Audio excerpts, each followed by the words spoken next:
Okay, so now it is my absolute honor to introduce our keynote speaker for today, our second keynote speaker of the conference, Dr. Rhoda Olkin.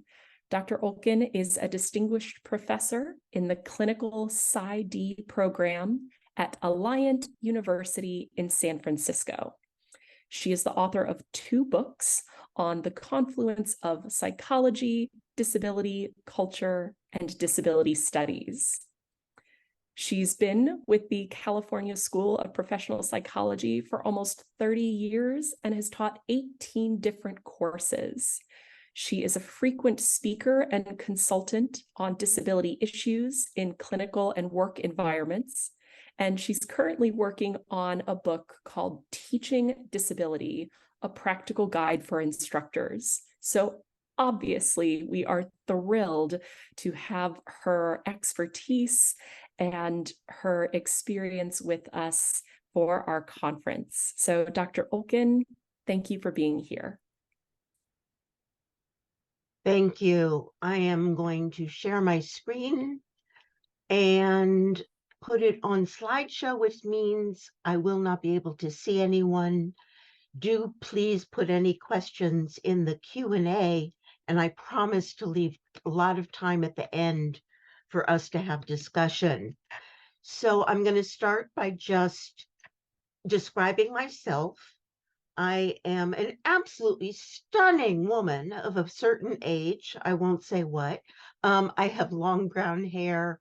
I wear glasses. I'm white. I'm Jewish. And I had polio when I was 1 year old. It was the year before the vaccine came out. There were 2 isolated cases in the state of Michigan, and I was one of them. And as already described, I am a professor of clinical psychology. We train therapists. And so much of what I'm talking about today, I am going to be gearing towards people in mental health fields. That 3rd book that Dr. Shivers mentioned, Teaching Disability, did come out this year. So, plunging ahead, my father always said you should start a talk with a joke. So I looked online and it turns out there's a whole list of jokes about disability. So what do you call an army of disabled people? Special forces. I know you're laughing off your chair right now. So disability within psychology, particularly within clinical psychology. What is there? What are we already teaching? Well, we're teaching a medical model and we're teaching abnormality. It's just infused in psychology. Students now learn about disability in an assessment class. How do you test for intellectual disability, learning disability, ADHD, dementia? Then they learn about it in a psychopathology and diagnosis class. They learn about things like autism and again about intellectual disability.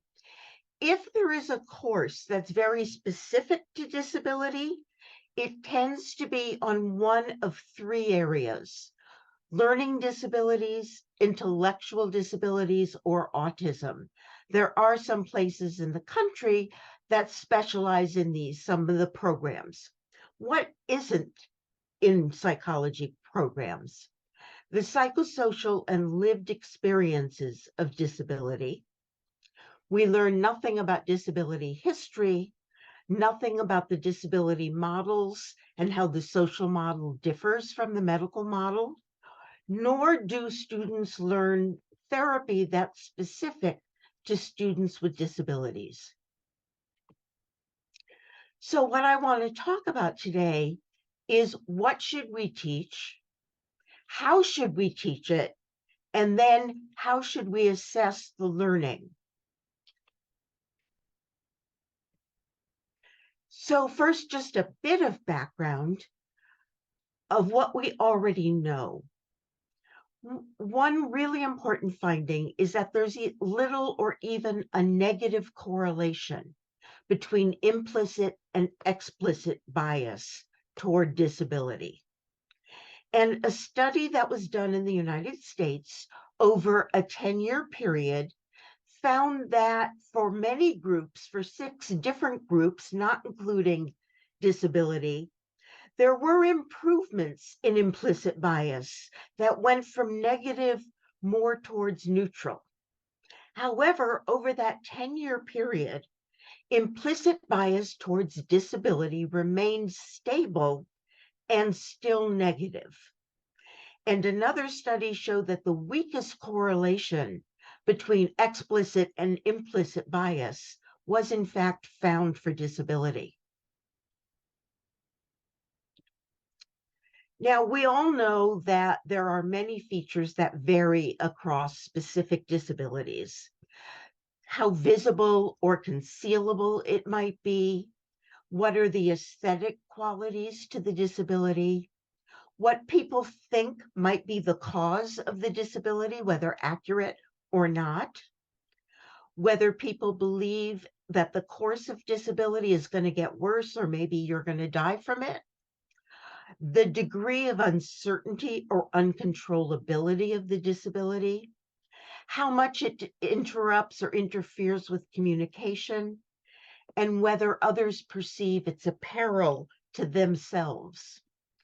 And a key question I have when I teach about disability is there a way to impact attitudes about disabilities globally without addressing these differences across disabilities?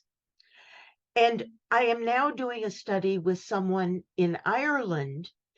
And in Ireland, to become a licensed psychologist, you are required to have a practicum and supervision in working with people with intellectual disabilities. And so we are going to look at whether that may be generalized in any way to other types of disabilities, and compare it with the United States, where nobody has to take anything in disability as part of their training. So, what are the goals when I teach about disability? Well, first, I'd really like to help people make a paradigm shift from the medical model, which is so entrenched in psychology, to a biopsychosocial model. I would also like to move them from social justice to distributive justice. I will say a little more about that in a minute. I would like them to have greater awareness of both personal and structural ableism. I would like them to know a little bit about key laws related to disability. I would love if they had some advocacy skills so that they could become allies. And then for my particular program, I want them to have therapy skills. So distributive justice, this is 2 pictures side by side. And the picture on the left, it shows equality. I think many people have seen this picture. There's a tall man standing on a box that enables him to see very easily over a fence. There's a middle-sized girl on a box, and she can see over the fence, but just barely. And then there's a boy in a wheelchair who also has a box, which does him no good. He can't see over the fence at all. But in equity, the tall man who could see over the fence to begin with doesn't get any boxes. The medium-sized girl gets 2 boxes, so now she can see over the fence easily. And the guy in the wheelchair gets a ramp, so he can go up to the top and see over the fence. And they're watching some kind of game in progress. Well, what seems to cause difficulty in society in the United States is the idea that the tall man not only doesn't get a box himself, but that maybe he should give his box to someone else. And I am going to illustrate this with a couple of examples. In the US, in public media, studies show that we use the word freedom more than we use the word equality or equal justice. This is not true in all societies, which sometimes put more emphasis on equality. But for us in the US, freedom seems to be one of our more common ideas. So, this all raises questions. When the rights of one group impinge on the rights of another group, what principles should apply? How disadvantaged does one group have to be before it, quote unquote, deserves preferential treatment? And what are the criteria for determining this? When is preferential treatment for one group discriminatory against another group? And you're probably thinking, as am I, about the recent Supreme Court case that basically struck down affirmative action in colleges for admission. And when is distributive justice for one group unjust for another group? Simple examples. Student A brings a service dog to class. Student B is allergic to dogs. Another simple example, student A uses an electric wheelchair and frequently changes the tilt, which makes a whirring noise. Student B has ADHD and is easily distracted. So, what are our options when we teach about disability?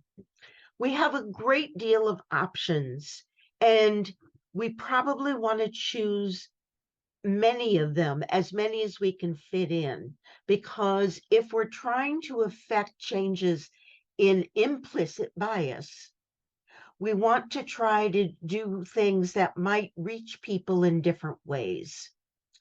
So we can use textbooks. A good one is called Demystifying Disability. And my first book was meant to be used as a textbook in disability classes, in diversity classes, what psychotherapists should know about disability. A different kind of book is autobiographies or memoirs by people with disabilities. And these reach students in different ways. If we're teaching clinicians, I have them read Disability Affirmative Therapy, my second book, because it's very clinically oriented, has lots of vignettes related to clients, and outlines what disability affirmative therapy is much more fully. You can show documentaries or YouTube. There are two that my students have particularly mentioned meant a lot to them. One is King Gimp, and the other is Best Boy. Best Boy is a documentary about an adult man with intellectual disability and how changes in the family affect his life. Then there are fictional movies. However, I don't just say go watch a movie. We usually have to discuss it or discuss some parameters before they watch the movie and then discussion after. And so one example is if I have them watch the movie My Left Foot, I also have them read the story, the real story of the man that the My Left Foot is based on. And then we discuss the discrepancies between the real story and the movie, and what is the message the movie is trying to convey, and why did they change the story to have a happier ending. We could ask our students to do an interview of a person with a disability to get their lived experience.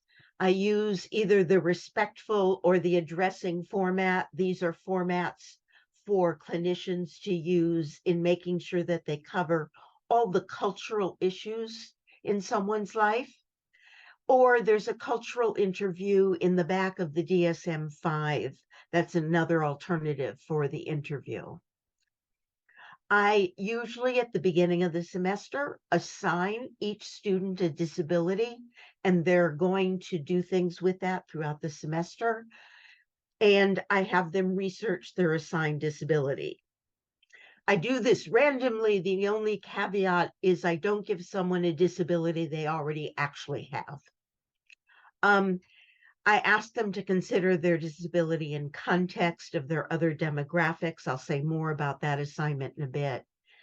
And every week they get a vignette of clients with disabilities, and they have to say how they would respond, what are their priorities, what questions would they have, are there any red flags? So, sorry, I'm going to go back for a minute. So we have a lot of different options, and there's a ton of stuff on YouTube that you can use as well. So I think in this group, you don't really need to tell me why not to use simulation, but I'm going to go over that anyway because it's so important that we not think of this as a good way to teach people about disability. So we all know that acting disabled is not the same as being disabled. People with disabilities develop experience and skills that someone who's just putting on the role will not have. Secondly, it places the focus on the physical aspects of disability. Whereas when you ask people with disabilities, what's the most difficult thing about having a disability, they point to the psychosocial and systemic issues. And it implies that the only way to learn about disability is to have direct personal experience. And if this were true, we would not teach diversity classes because we are assuming that when we teach diversity classes, that we can help people understand other groups without actually having to be a part of that group. Personally, I find it insulting. Mimicking people with disability, I think, is rude. Nor do we do this for any other groups when we're trying to teach about different minority statuses. We don't say, go out and pretend to be gay. But very critically important is what the outcomes are. Measures of outcomes of simulations have usually only been short term and very circumscribed. And when they're short term, I don't know why these keep changing. Sorry, my slides keep going forward without me. When you measure outcome in the short term, people say, oh, I learned so much and it was really engaging and it was very fun. But when we show long-term consequences, simulation has actually increased pity because it's really put the focus on what people with disabilities cannot do, and usually hasn't shown them the interpersonal aspects of having a disability. There is one kind of simulation that I do think can be valuable, and that is if you have a classroom with no one who uses a wheelchair, have one person use a wheelchair and the rest of the class shadow them, go out into the public and watch the social interactions that happen around a person with a wheelchair. A second concept I'm trying to teach is about segregation. So we know that basically separate is not equal is a rather foundational finding by the court, starting with Brown versus the Board of Education in 1950s. However, we have segregation codified in disability laws. I have a picture here of a public building where most of the people are going to come along the sidewalk, turn right, and go up a flight of stairs to the front door of the building. But there's a sign that says people with mobility issues or disabilities should go on a different path, go to a door in the basement of the building, probably have to either call ahead to say you're going to do this, or ring a bell or knock on the door and wait for someone to come and get them because it's usually a locked door. So we might be with a group and then we have to split off from the group and go into a separate entrance. There's really no other group where this is so codified into the law. It's everywhere. It's drinking fountains, museum entrances. It's Amtrak that has some cars that are accessible, other cars that are not. So it's marked which cars you can use. Often the access is in the rear. And ultimate segregation, I have a cartoon of the pearly gates. A man arrives at the pearly gates and he's told he can't go through the pearly gates. He needs to go to the handicapped entrance, which is around the side.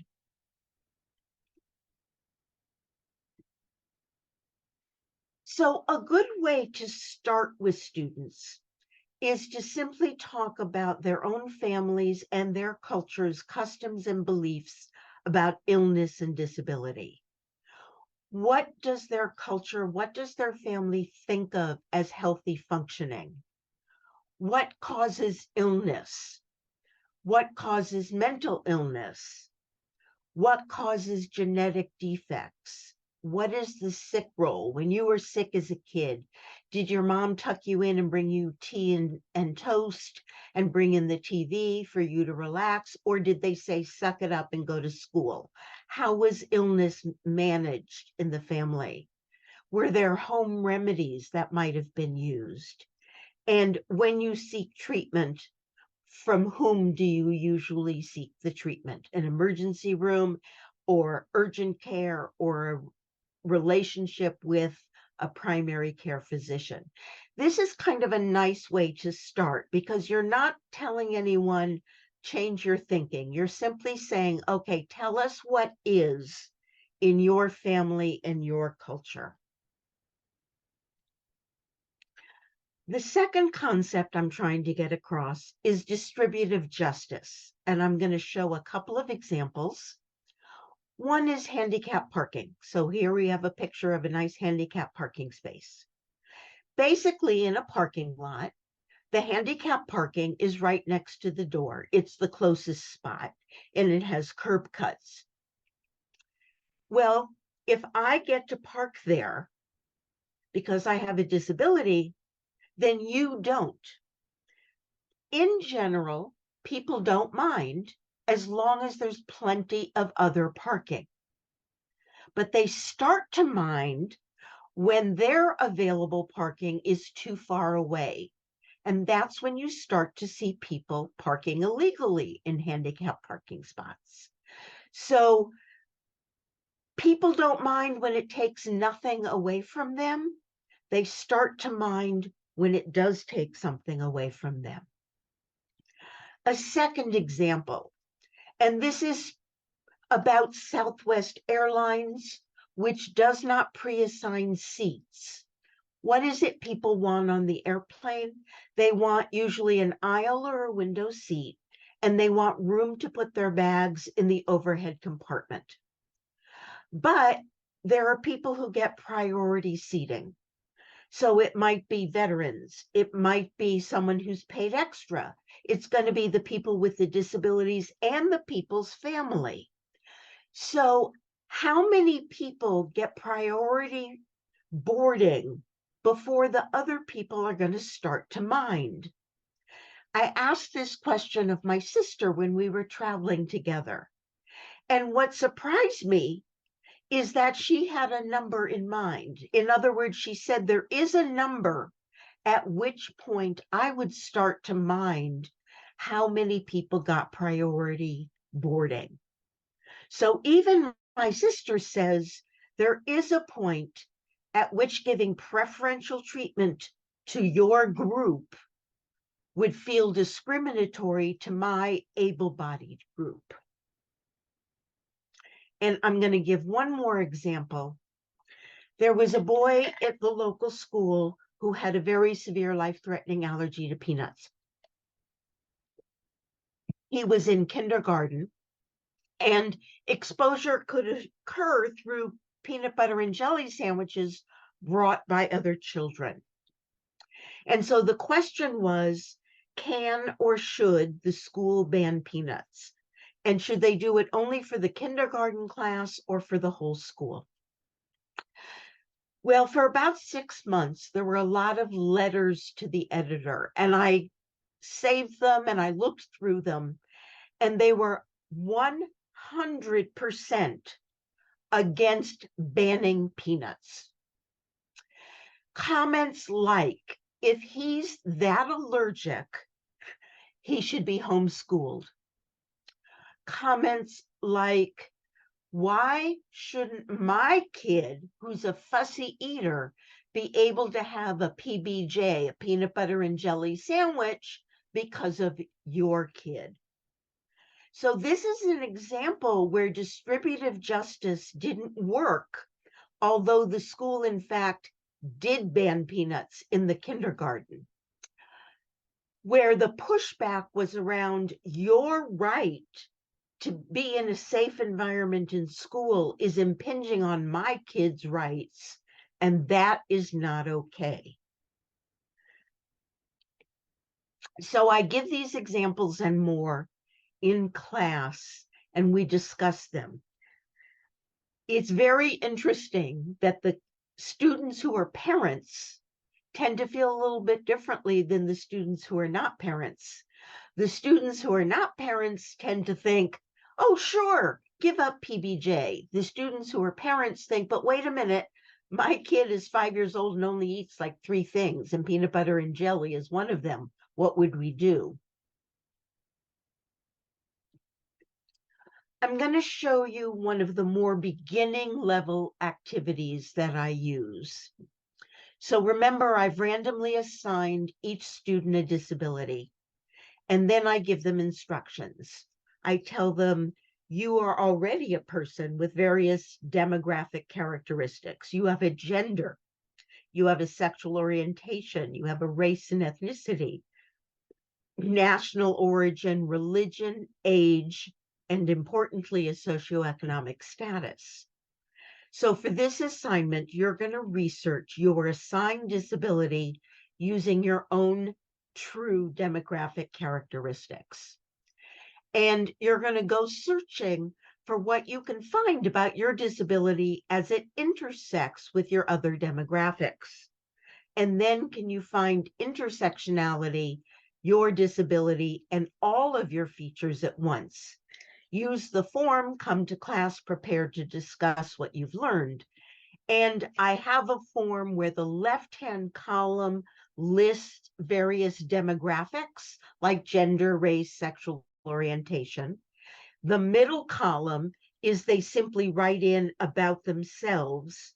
And then the third column is what do they find when they researched themselves plus their assigned disability. So, for example, a student who is African American had been assigned Crohn's disease. What was she able to find out about the rate for African Americans with Crohn's disease? Is it more or less than any other group? Was there anything that was more specific to her race and ethnicity than it was for other people? Then they all do this, and generally what they found is that they can find something maybe on gender, but not very much about other factors, maybe about socioeconomic status, because there is a lot of research about disability and poverty. But they don't find much really on intersectionality. The other thing they note is that even when articles tell you about the participants and the participants were diverse, they often don't analyze the data by different groups. So the results are all lumped together as if everybody was one group.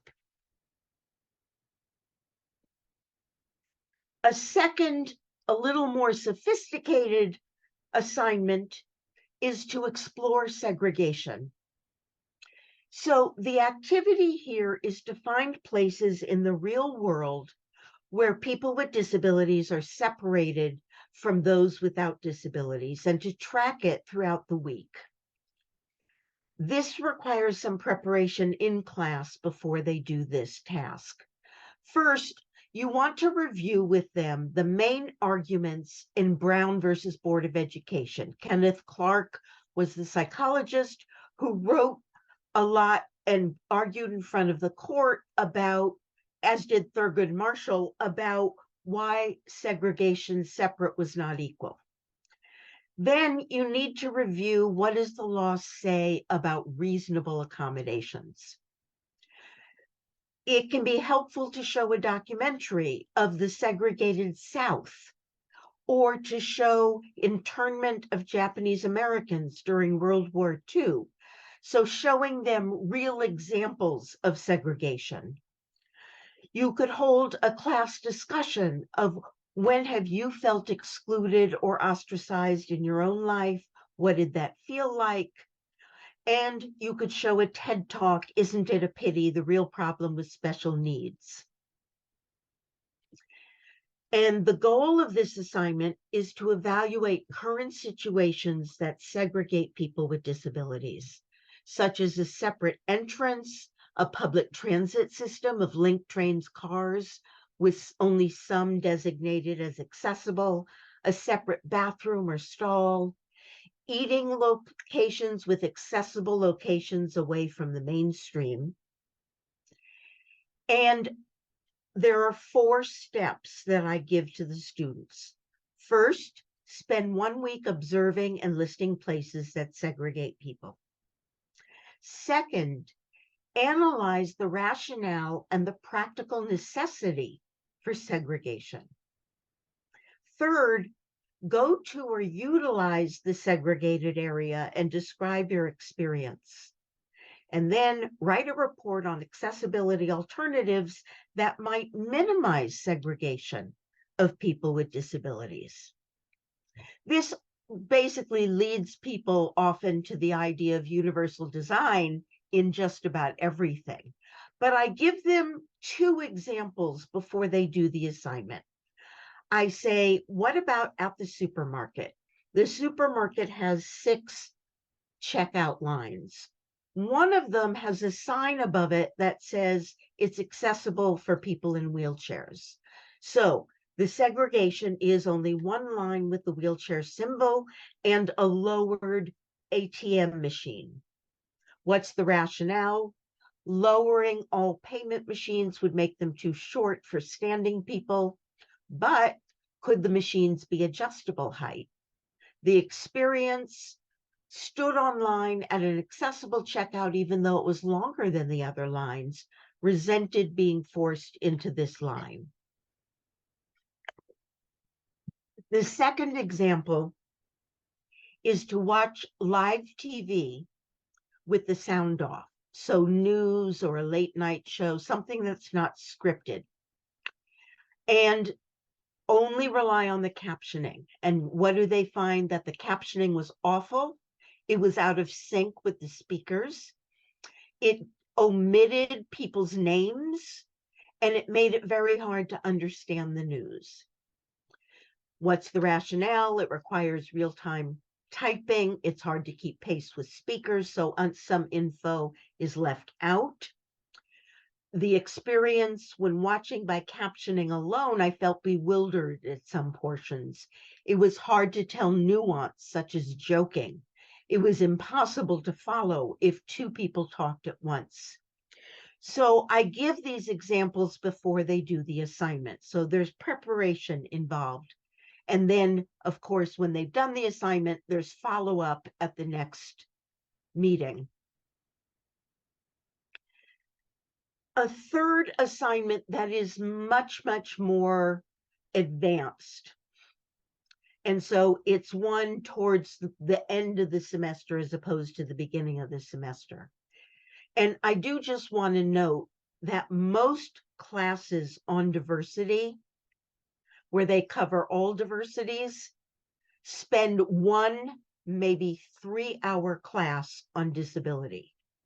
So there's no opportunity for the preparation the week before, the assignment, and then the discussion after they do the assignment.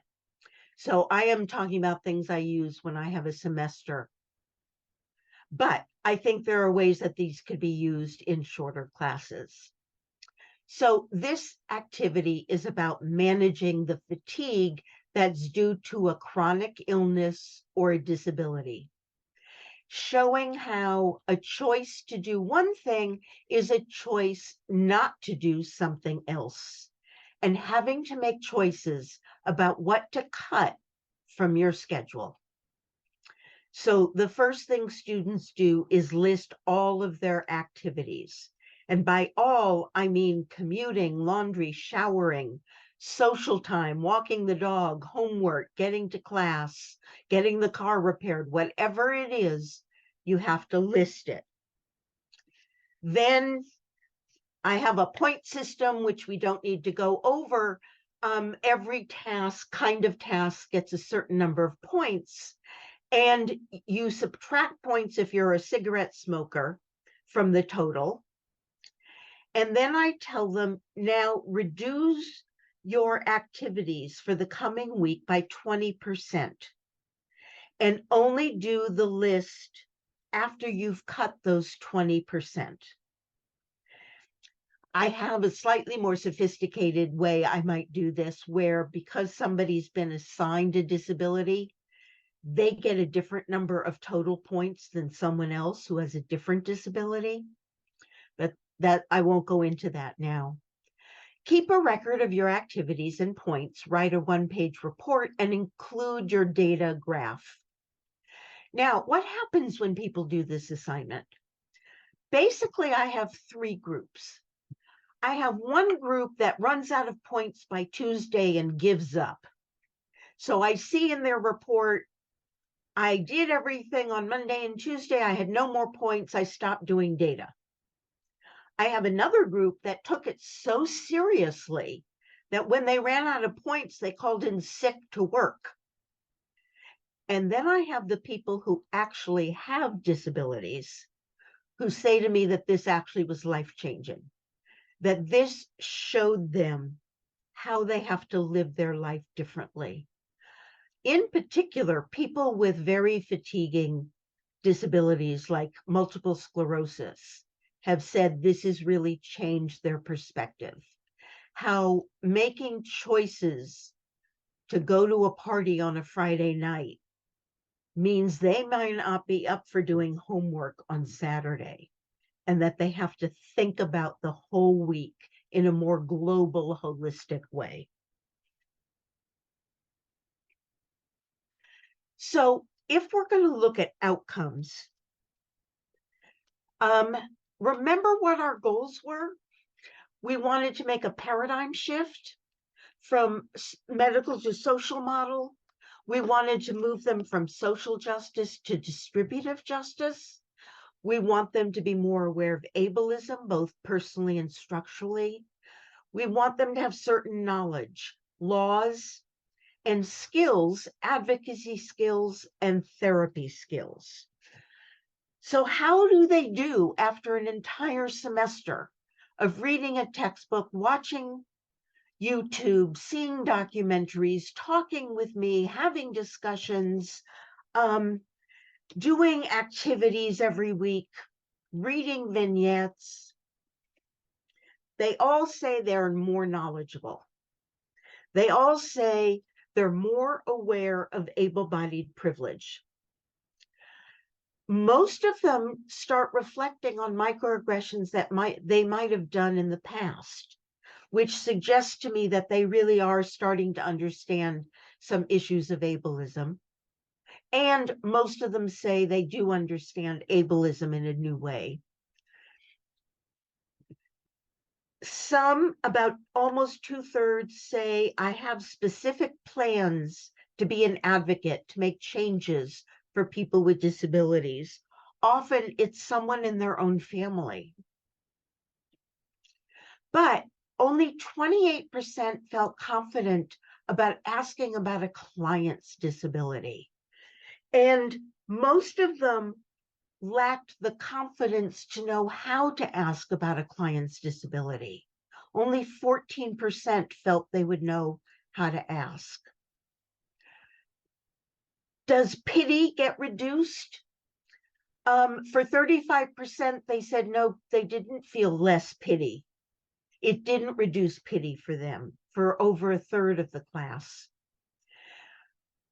7% still felt they would be anxious seeing a new client using a wheelchair. And a stereotype, of course, is that people with disabilities are courageous and inspirational. And 79% said they were more inspired by people with disabilities than before the class. So, outcome that I wasn't looking for. So they learn a lot. They say the films and the YouTubes were very impactful. They like the textbook Disability Affirmative Therapy, and they say it's helpful on clinical skills, but it doesn't seem to translate directly into clinical skills. They're still having trouble translating that knowledge into skills in the weekly practice with vignettes. And this is my favorite quote. I'm so sorry. I don't know why it keeps jumping ahead. The acknowledgement and understanding of my able body privilege and how, quote, blind I've been to disabilities. I love that unintended Freudian slip there.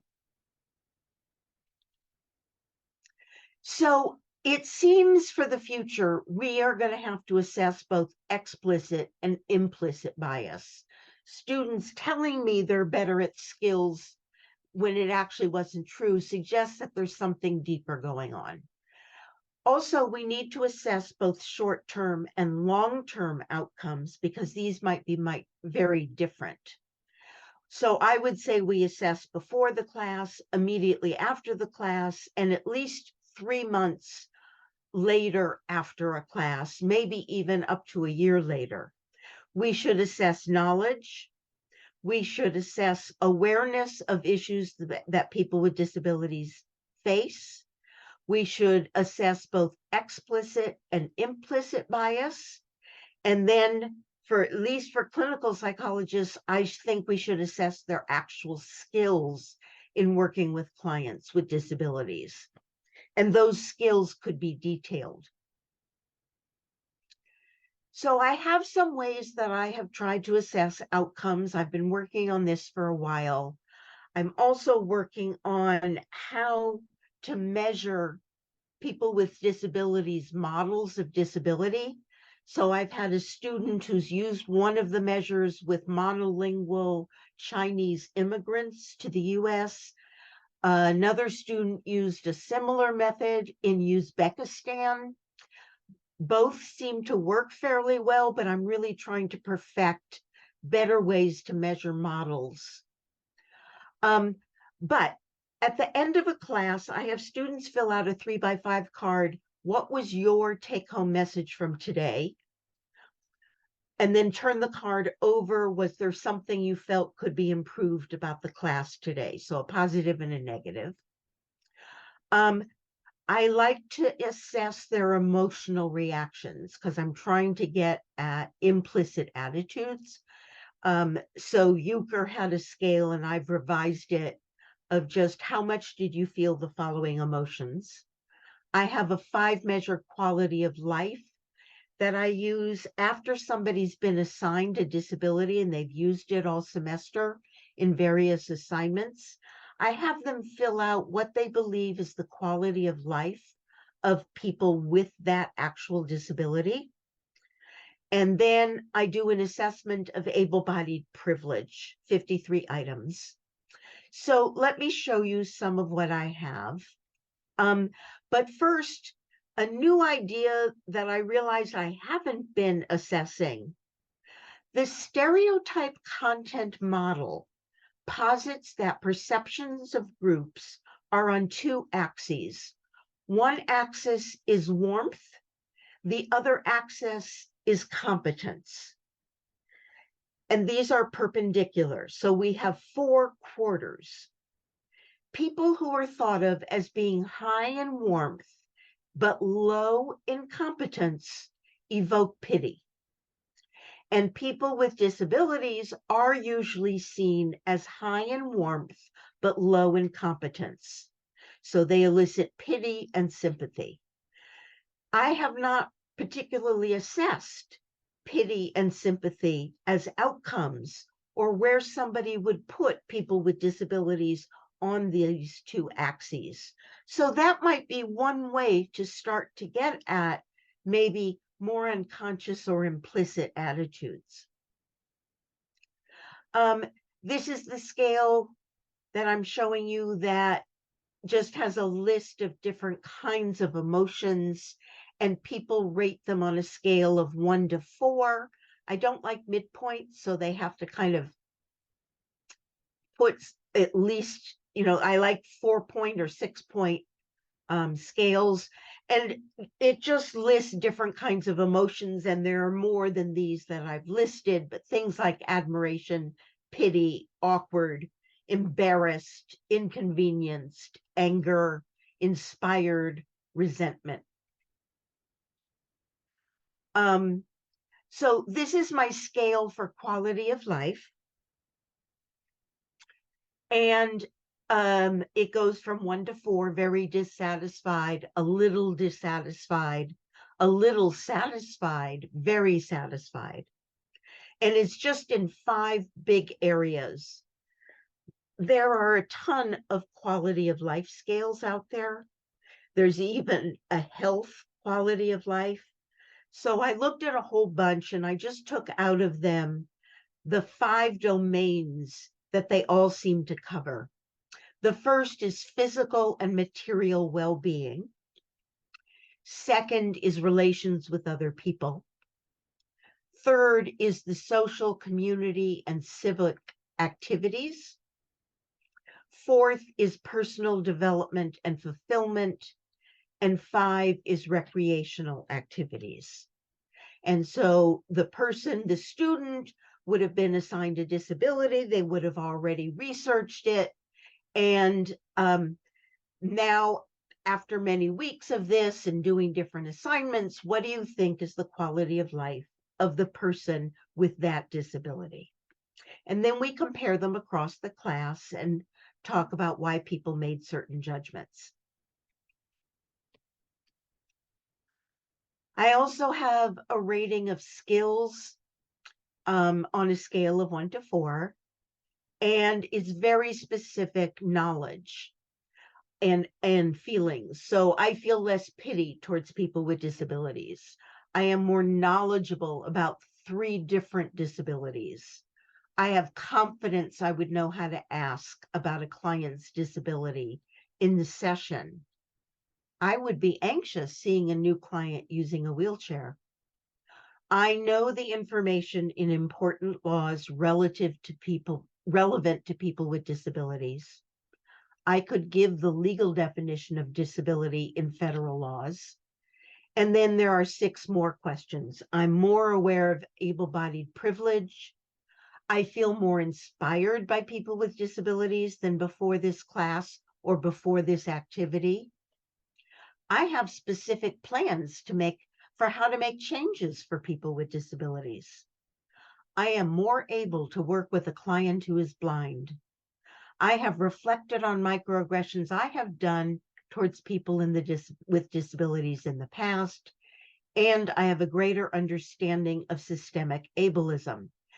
You are welcome to use any of the things that you're seeing here today, and I would love to start creating a cache of responses to these after we teach about disability to see what we're really affecting and what we're not affecting. So, despite APA guidelines on the treatment and assessment of clients with disabilities, there's very little training. Only 11% of APA accredited clinical or counseling programs have a course on disability. And as I said earlier, that is most likely to be on one of 3 disabilities, and only 2% of the APA accredited programs have a course on lived experiences of people with disabilities or the psychosocial aspects of disability. So most therapists graduate and get licensed with no understanding really of what are disability specific information or skills. In addition, studies of diversity courses show that they tend to give no more than 3 hours to disability. What I am finding is that knowledge and attitude change don't translate into clinical skills. And individual attitude change is too slow. We need much broader systemic change. And I think a key goal for us is to be trying to target implicit attitudes because, as studies show, those have not changed. But I think our outcome measures should focus mostly on behaviors. We want to change people's behaviors towards people with disabilities. So we have a lot of questions that are unanswered. Are people with disabilities equally likely to seek therapy? What percentage of private practice offices are accessible? Do most practitioners have basic forms in alternative formats? What modifications are needed for which kinds of disabilities in therapy? What are clinicians' beliefs, assumptions, and attitudes? We touched on this yesterday in one of the talks, which is there aren't studies of psychologists' beliefs around disability. So, what's our clinical agenda? I developed disability affirmative therapy, but it hasn't been tested against therapy as usual. I think it needs refinement and it badly needs evaluation. We need more information about practice-based evidence. So none of the evidence-based practice has included people with disabilities in their studies. So we need to go the other way. We need to hear from clinicians and their practice with people with disabilities, clients with disabilities, and what can we learn from that? We need a better fit of DSM and diagnosis with disabilities. It's very hard to figure out if you can diagnose somebody who has a new disability diagnosis and they're having trouble with it, and they're probably a little anxious. And there's no diagnosis that's basically, I have this problem and I'm doing the best I can, but I'm having some trouble, but I don't have a mental disorder. We need more around dealing with health issues. And then we need to understand how are general practitioners treating clients with disabilities. There are only 2 studies that I know of that are on just general psychotherapists and the experiences of clients in general psychotherapy. Both came out, the Connor study came out in 2023. Gomez and Olkin is going to be in the behavior therapist, possibly not till 2024. What we found is, as we would predict from my classes, therapists did not bring up the disability first. Only in 11% of the client responses did they say, my therapist brought up the disability. Second, they felt that therapists knew about stress management, but they didn't seem to know about either pain management or fatigue management. Third, the primary issue that brought them into therapy was disability related. So even more rationale for why the therapist needed to know about disability skills, background history, laws. And many of their worst experiences in therapy were directly around the disability. So what's our training and education on agenda? One, we have to increase the coursework from 11% to virtually all of clinical training programs. We have to move beyond the 3 main ones, which are very medically modeled, taught, sorry, that's bad, taught in a medical model, learning disabilities, autism, and intellectual disabilities. We're going to have to increase the ability of diversity instructors. We just can't expect a teacher in diversity to know about every kind of minoritized status, which is exactly why I wrote my third book, Teaching Disability, because I know that they're not going to have this training. And so I'm giving them ideas for what to do in class, what to do for homework. And I've divided it into beginning level skills and more advanced types of activities. And they can choose. And I have everything they need in the book, any handouts, any instructions to students, ideas about grading if they're grading this, because I think it's through diversity instructors that we're going to make changes. They're the ones already more open to the idea of teaching about different kinds of diversity.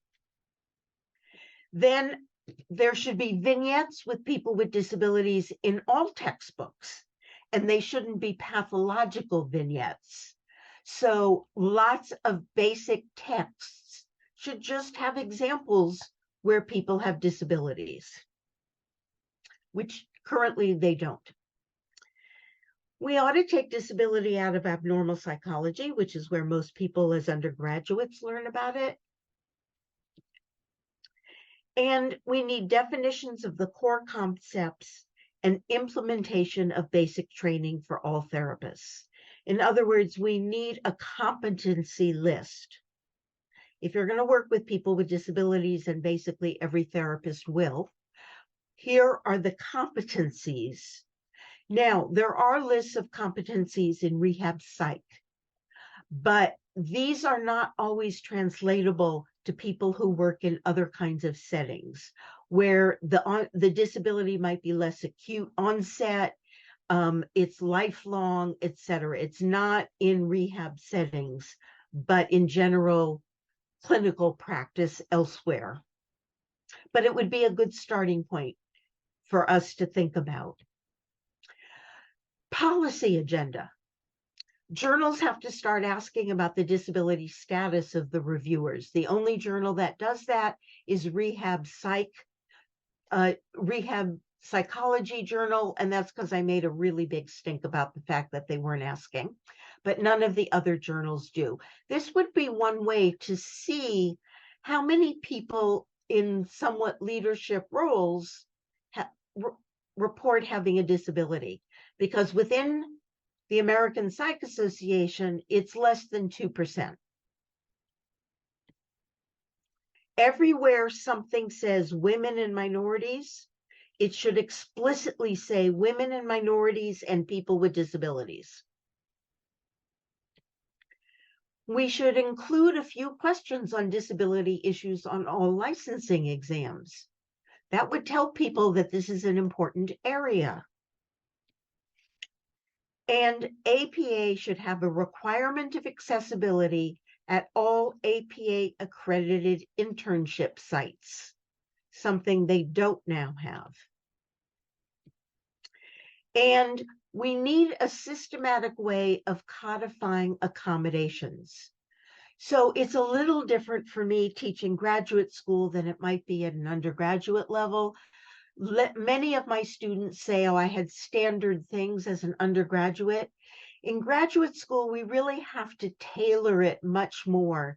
And there isn't a national data bank. So for example, someone who's blind, what are some things in an assessment class where you're studying about the brain and areas of the brain, or where you're teaching somebody a visual means of testing, like the TAT that has pictures on it?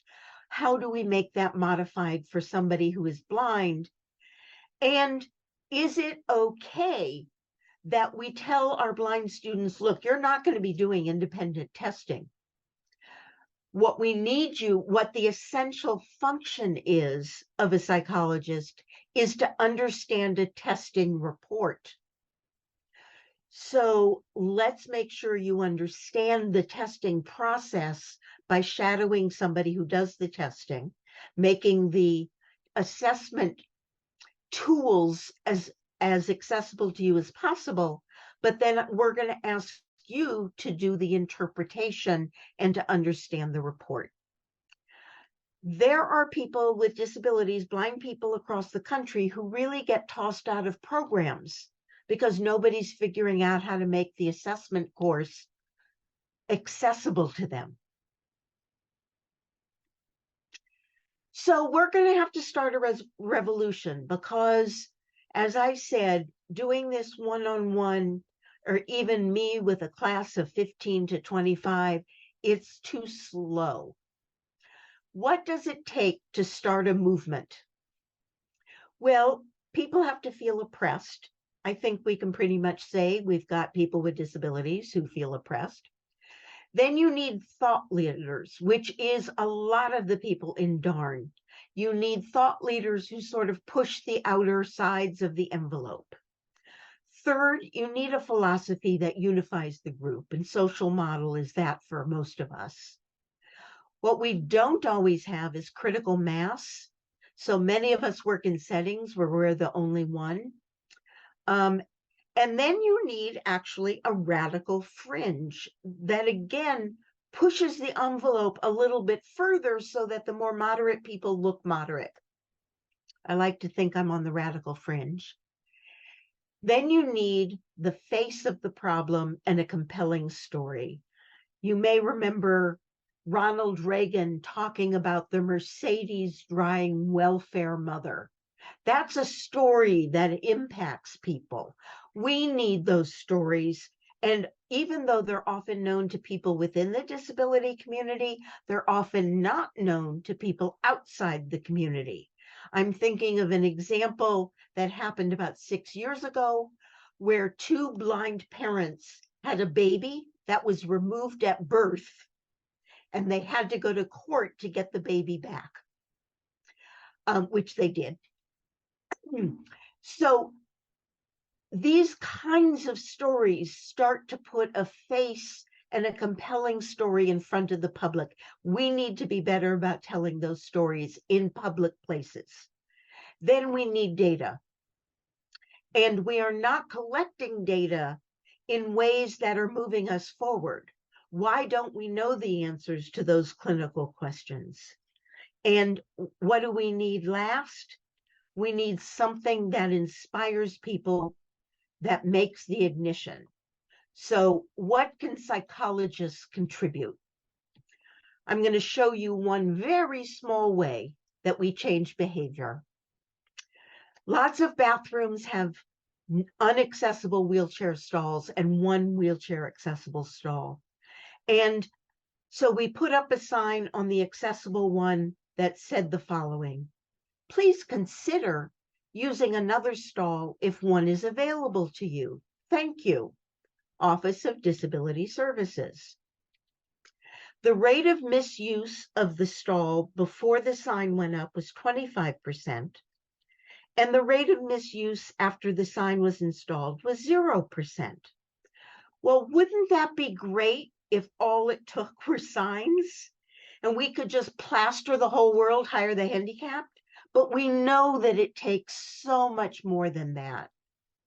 So it's going to take a lot of effort. It's going to take information, and it's going to take advocacy, not just by people with disabilities, but allies in the able-bodied community. So what I'm asking for you of what you can do is to help strike the match so we get ignition, so the revolution moves forward. Thank you. I am going to stop my share. I'm going to open it up for questions, comments, thoughts. And I see there are some questions in the Q&A. I will go to those first, and then I can go to the live people. And I don't, oh, here's the Q&A, sorry. Okay. First question, how can we teach about this topic when people with disabilities are Latinx or other ethnic minorities? That is one of the ways I start, which is I want you to think about disability in the context of your own culture, because so often in the professional literature, disability is thought of as a demographic all by itself, as if people have no other demographics. And I do have some references that are very specific to disability and particular ethnic minority groups. And so I can get someone started on that. Um, and one of the problems I see is when we have a diversity class that only spends 3 hours on disability, they don't get into intersectionality very much. They talk about intersectionality, but they don't do it with disability. When there is a lack of material, for example, of Puerto Ricans with disability. Yeah, good question, because there isn't always more specific information. I'm doing a study with 2 colleagues on Mexican Americans with disabilities because we decided Latinx is way too big a label and there are too many differences across countries. And so we're going to need greater specificity. Just like I don't let my students do dissertations on Asians, I have them really specify because there are big differences. So there are more studies on depression in specific Latinx groups, but not on disability in general. Okay, another question. Experience that to enter the disability bathroom of a university, they only have one on the first floor. I know this well. The second and third floor doesn't have disability bathroom. Also, the disability bathroom can only be accessed with a key that only has security guards. That is, only security guards have a key. Okay, this is not accessibility, basically. This is something one could file a grievance about. By the way, if you don't know, the place to file a grievance, if it's not within your institution itself, is with the EEOC. Now, the EEOC, the people bringing the complaint lose over 95% of those cases. But I have filed 2 EEOC complaints. And when the EEOC decides not to take my case, they give me what's called a right to sue letter, which I then show to my university, and that gets the ball rolling. Okay, as part of your class. Oh, one other thing about the bathroom. This is why we need longer breaks during class or during conferences or whatever, because sometimes to get to the one place where the bathroom's accessible, or when you get to the bathroom, you have to do something like test your blood sugar and it takes more time. We need longer breaks. So I have students who say they get 10-minute breaks from class and it's just not enough time for them to do what they need to do to take care of disability needs. Okay, as part of your class, do you introduce current large-scale disability movements such as disability justice, SIN's Invalid, or the psychiatric survivors movement? It happens that I also teach DSM and diagnosis, and I introduce the psychiatric survivors movement in there because I have the time to do it in there. In the disability class, I absolutely talk about the disability rights movement and disability justice. That's a big part of the class. What about the power, threat, meaning framework as a lens to view emotional distress versus DSM? I think it's what we hear, if I'm understanding the question, think of as minority stress. And we talk quite a bit about that, both in psychopathology and diagnosis and in any disability class. You know, what are the effects of these? Segregation, of ableism, etc. Has there been an entirely people with disabilities oriented review of what works, doesn't work within therapy? Boy, I wish I could say yes to this. So as I mentioned, there are two studies that have looked at the experiences of people with disabilities in psychotherapy. There are outcome studies in rehab psych that are within the rehab psych setting. There is no general people with disabilities oriented review of what works in therapy. In addition, there's this concept called being de-skilled, and it first came from an article that talked about doing therapy with a client who was deaf and used an interpreter. And what they found is that the clinicians became de-skilled. In other words, they forgot all the common factors in psychotherapy. They so focused on the communication issues that they forgot they have to be empathic. They have to use open questions. They have to do reflection. They have to do all these basic tasks that are common across all therapies. And in disability affirmative therapy, it's not a theory of therapy.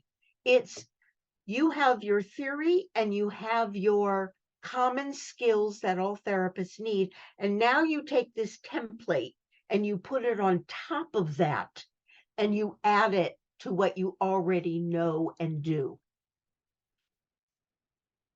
Could you please talk more about removing disability from abnormal psych courses? Yeah. There is an analysis of textbooks that are used in a lot of abnormal psych courses. I'm not as familiar with that literature, but I know there are good studies that have looked at what disability things are in undergraduate textbooks.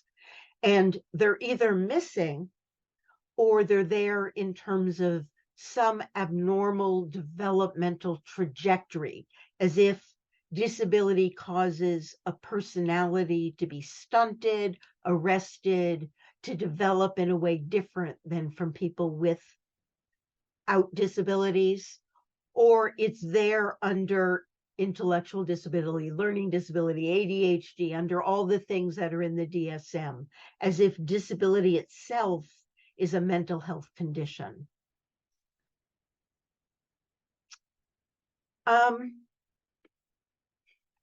I am going to see, was anybody wanting to ask a question live? And if so, Dr. Shivers, do you give them permission to talk?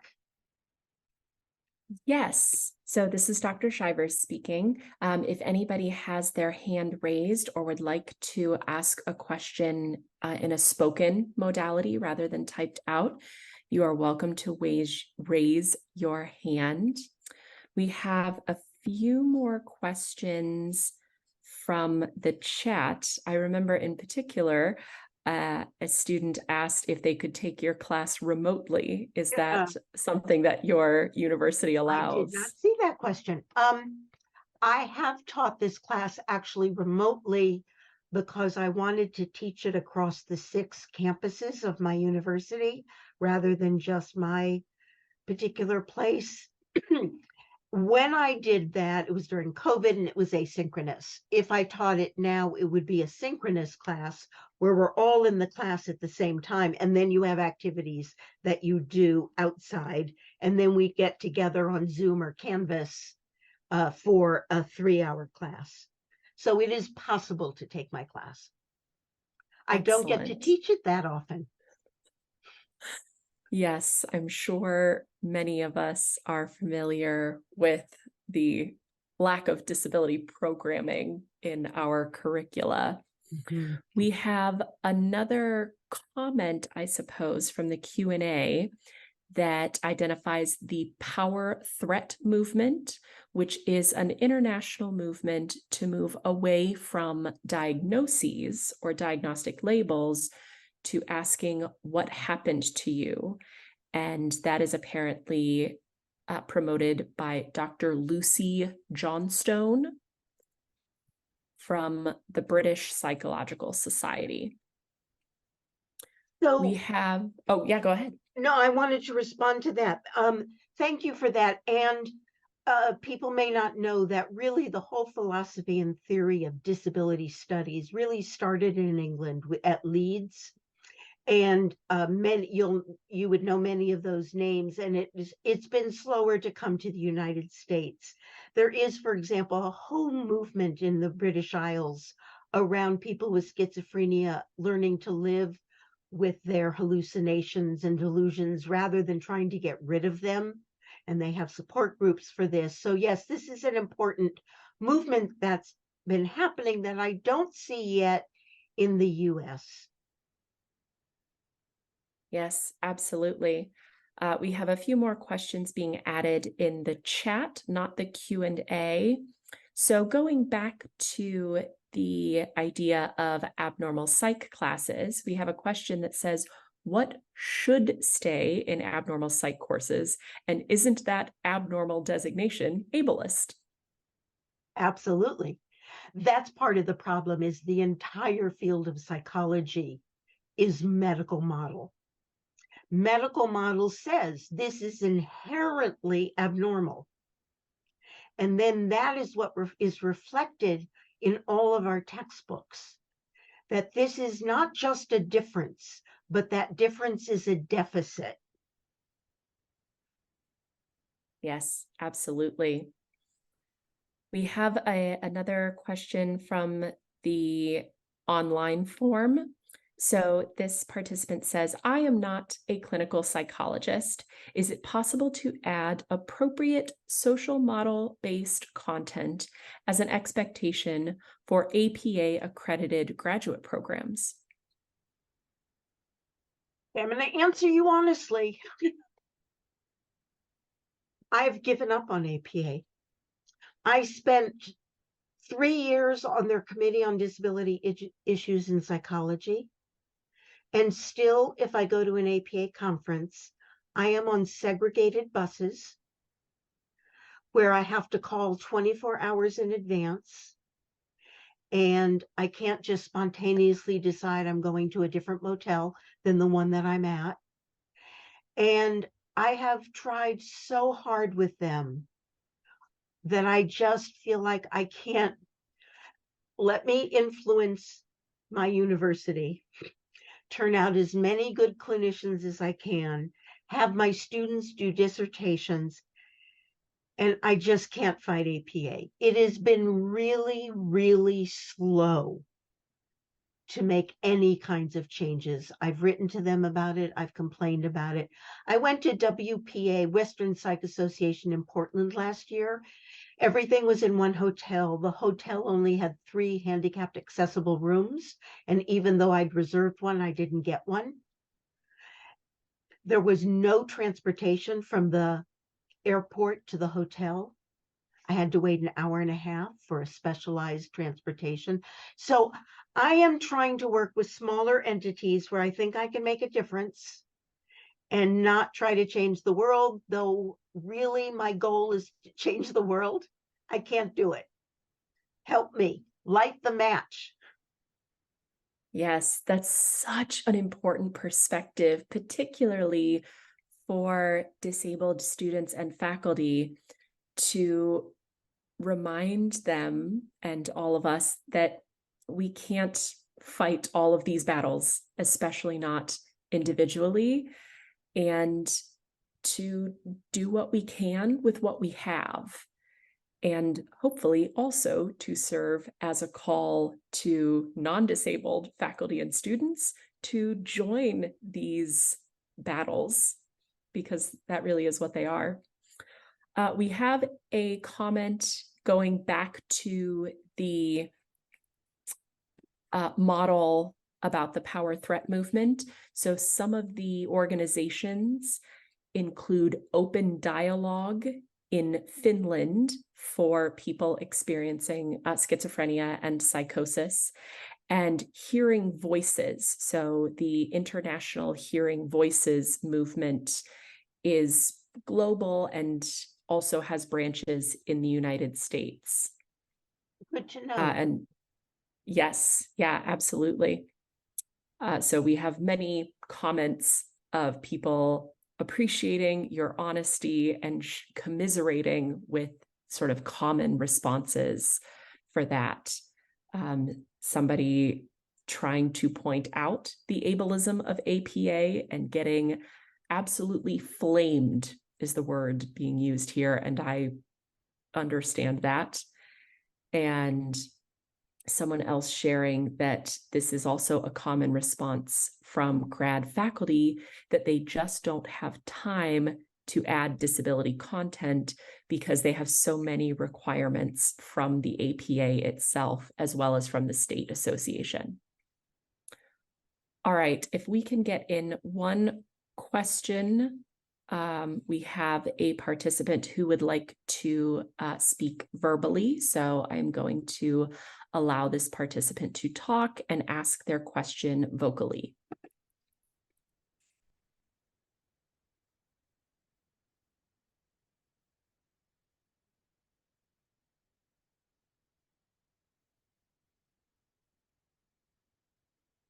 All right, so I have allowed talking. There we are. Hello. Hi, my name is Ileana Javela Rivera. I live in Puerto Rico. And my question is, how do I deal in living in Puerto Rico, and how do I bring all this information to Puerto Rico when behind about disability? There's very oppressed, they don't talk about it, and they try to do the thing about like white savior and not talk about like, oh, they don't have differences. Yeah, this is why it's been so interesting to me that many of my students have done dissertations on disability in other countries. We forget that the moral model is the most prevalent model worldwide, and that there are countries where people with disabilities get killed. There's countries where people with disabilities are euthanized. There's countries where they get hidden in the home, where they're not in school. They live in villages that are just completely inaccessible. And I'm going to use an analogy of what we have to do. There's a cartoon I show my students that of a man who's in therapy, and the client goes under the table. So the therapist kind of goes, oh, well, and then the therapist goes under the table. And it's a graphic about meet the client where the client is. And I think this is true for countries as well, that depending where a country is, we're not going to take them straight to social justice and the social model. We are going to have to start with basic accessibility. And the very first place is schools. If we don't make schools accessible for kids with disabilities, that's an entire generation we're losing. So to me, that's the very first place. You meet a country where the country is. In addition, I would like the United States to step up, particularly in Puerto Rico, which we consider a part of us, but not a voting part of us, and really give the money and actively make these changes.